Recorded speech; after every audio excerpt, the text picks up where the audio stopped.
삼성전자에서 고연차 직원을 중심으로 이루어지던 희망퇴직에 최근 1990년대생 직원들까지 자발적으로 나서는 사례가 나타나고 있습니다.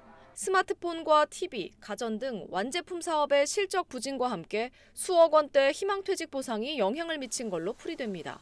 업계에 따르면 삼성전자 모바일 경험 MX 사업부에서 최근 1990년대생 직원들이 희망퇴직을 선택해 실제로 회사를 떠난 걸로 파악됐습니다. 이들은 기존 희망퇴직 대상보다 젊은 연령대로 회사 인사팀의 제안을 받은 게 아니라 먼저 희망퇴직 가능 여부와 조건을 문의한 뒤 퇴직을 진행한 걸로 전해졌습니다. 삼성전자는 수년 전부터 희망퇴직 제도를 상시 운영하고 있습니다. 통상 인사팀이 부장급에 해당하는 CL4 등 고연차 직원에게 먼저 의사를 타진하는 방식이었지만 최근에는 1990년대생을 비롯한 젊은 직원들이 먼저 희망퇴직 의사를 밝히는 사례가 나타나고 있는 겁니다. 상당한 수준의 퇴직 보상도 영향을 미친 걸로 보입니다. 희망퇴직금은 연차와 인사고과 등을 고려해 개인별로 다르게 산정되는데 과거 사원, 대리급에 해당하는 CL2의 경우 성과 조건부 주식 등을 포함해 약 4억 원, 부장급인 CL4는 약 8억 원 수준의 보상을 받을 수 있는 걸로 전해졌습니다. 최근 젊은 직원들의 희망퇴직은 MX 사업부의 실적 악화와도 맞물려 있습니다.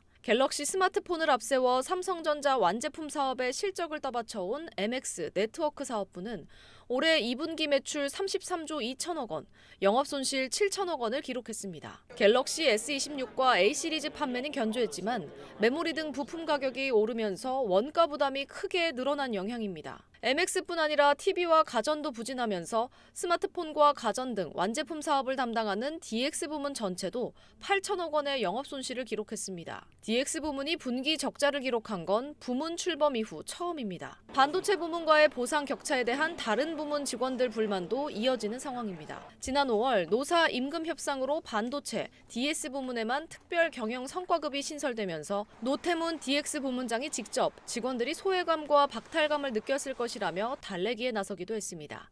SBS 김민정입니다. 삼성전자의 모바일 가전 사업을 담당하는 DX 부문 직원들이 김영훈 고용노동부 장관을 상대로 민원 신청 릴레이에 나섰습니다. 이들은 삼성전자 노사가 지난달 27일 2026년 임금 협약을 맺은 뒤 회사 내부에 깊은 상처가 남았다며 최대 노조인 삼성그룹 초기업 노동조합 삼성지부의 공정대표 의무에 대해 문제를 제기하고 해결책을 요구하는 등 단체 행동에 나섰습니다. 삼성전자 노사의 임금 협상으로 DX 부문 등은 600만 원 상당의 자사주 지급 대상으로 별도 분류됐습니다. 반도체를 담당하는 DS 부문에서는 메모리 사업부가 최대 6억 원대 성과급을 기대할 수 있게 되는 데 반해 적자 사업부는 사업부별 차등 배분 구조에 따라 상대적으로 낮은 보상을 받게 됩니다.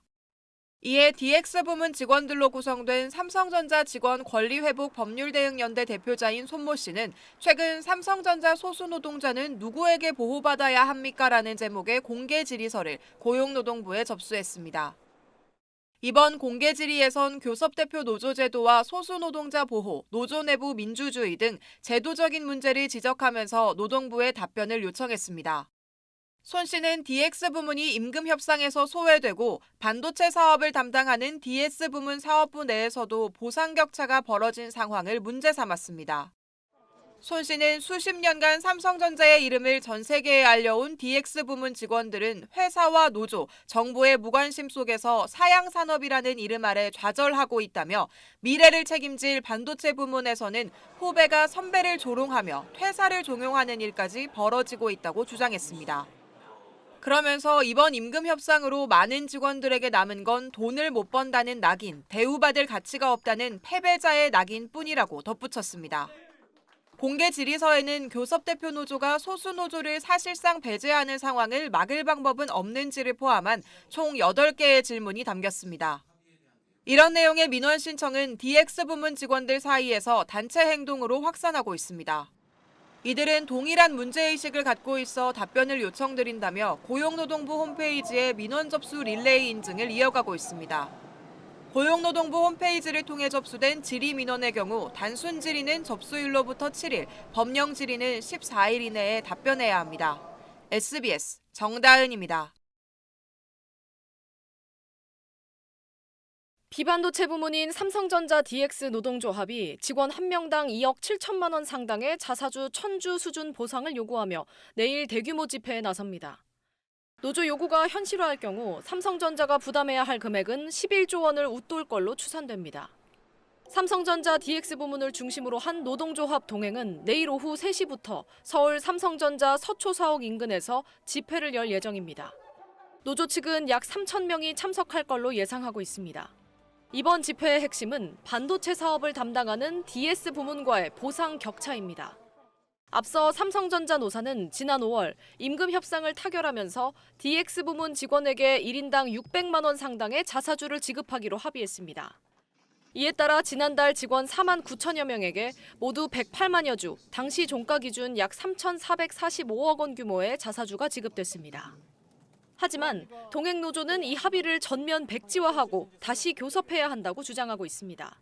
이들은 DX 부문 직원에게 1인당 자사주 1000주 수준 약 2억 7천만 원 정도 되는 보상안을 마련할 것을 요구하고 있습니다. 노조 요구를 받아들일 경우 이로 인한 삼성전자의 부담은 11조 원을 넘어설 걸로 업계는 보고 있습니다. 다만 노조의 집회 방식을 둘러싸고 법적 논란도 제기되고 있습니다. 집회가 정상 근무 시간인 오후 3시에 시작되기 때문인데 노조원들은 연차나 초과 근무 시간을 활용해 휴무하는 회사의 디데이 제도를 이용해 집회에 참석할 걸로 알려졌습니다. 업계에서는 집회 참여가 집단적인 근로 제공 거부로 이어질 경우 쟁의 행위에 해당할 수 있다는 해석이 나옵니다. 노동조합법상 쟁의 행위에는 노동위원회 조정과 조합원 찬반 투표 등 일정한 절차가 필요하지만 동행노조는 현재 이런 절차를 거치지 않은 상태입니다. 올해 노사 간 임금 협상이 이미 타결돼 이번 집회가 내년 2월 말까지 쟁의 행위를 하지 않아야 한다는 이른바 평화 의무에 위배될 수 있다는 지적도 나옵니다. 이에 대해 동행노조는 집회는 자발적 참여가 원칙이고 연차나 회사의 정식 휴무 제도를 활용해 참석하는 만큼 쟁의 행위나 업무 방해에 해당하지 않는다는 입장입니다. SBS 김민정입니다.